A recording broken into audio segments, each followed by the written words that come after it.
I think the basic, when you're talking of ethics, this is certainly a long-term strategy. I think the basic or the core issue that needs to be addressed for the progress of the people or the development of the people is economy. First of all, feed the people at least. We are talking of ethics.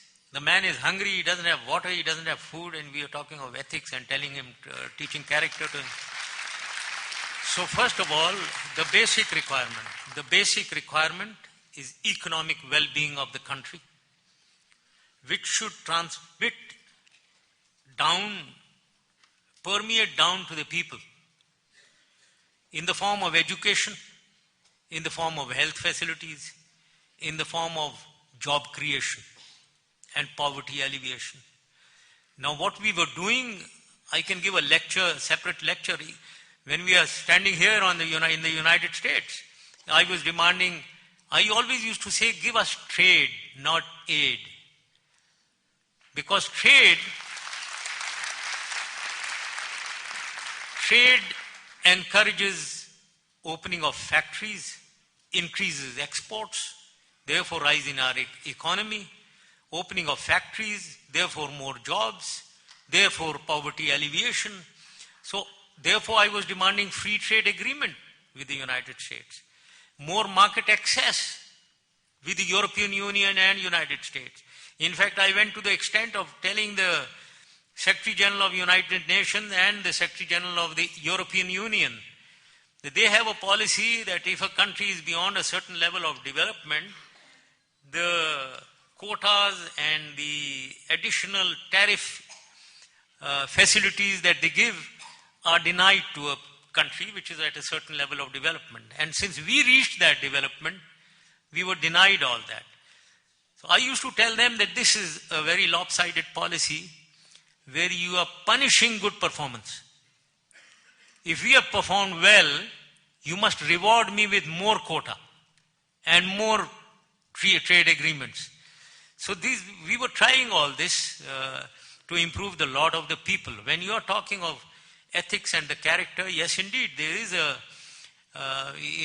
in a poor society, in a society where there is poverty and illiteracy, really concentrating on ethics, yes, indeed, one can concentrate in the form of in the education, in your syllabus and in your curriculum, etc. But that is a long-term effort which a country has to go through. There is no short answers to such an issue, but one shouldn't get discouraged. To you who has got a little dismayed maybe, let me tell you that the country, when I came in 99 and in 2000, if anyone asked me what is Pakistan, whether it is viable as a country, a progressive country, I may not have said what I will say now. With 8 years of experience, I saw that Pakistan has the potential, Pakistan has the resources, Pakistan has the mental acumen, because I think we people are, whoever is educated is intelligent as a race. So therefore Pakistan is very much capable of sustaining itself and progressing and developing rapidly. It's a failure of leadership. So what you have seen, if you were happy over the last 8 years of what I did, and suddenly you see this change, it is a lack of faith in the governance or a failure of leadership. So don't blame the country. The country is good. The country will survive. It has potential.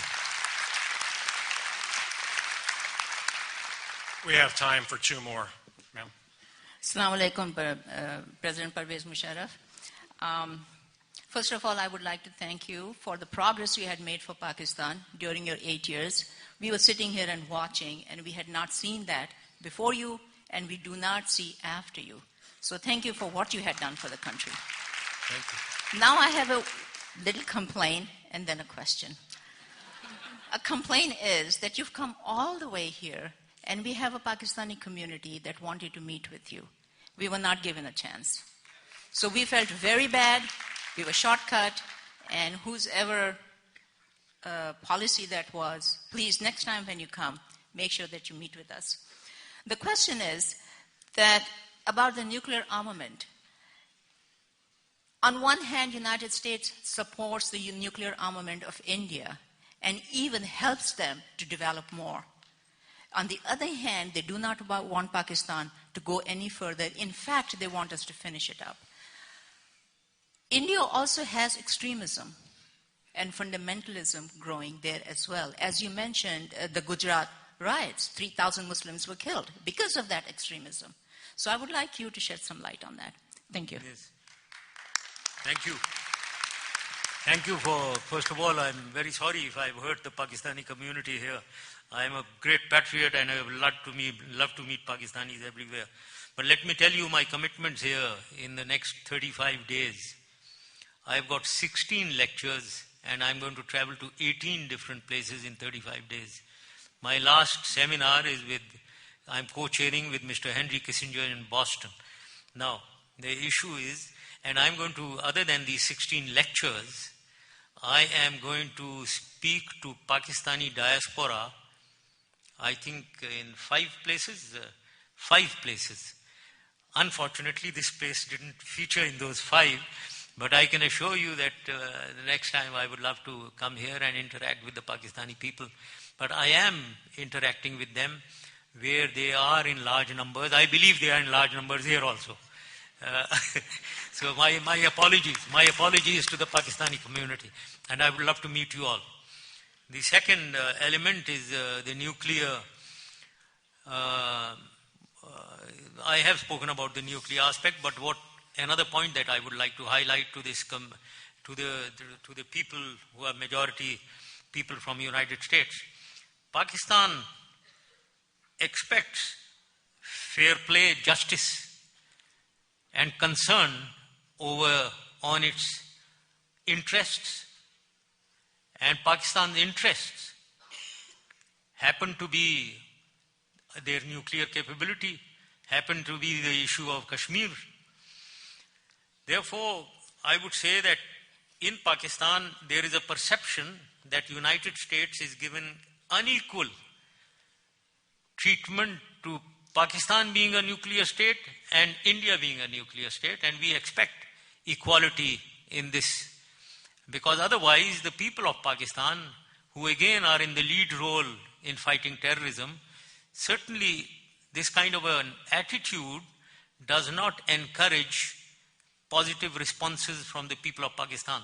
So I would, yes, certainly say in United States that we ought to be conscious of Pakistan's concerns and sensitivities on its national interests. Yes, indeed.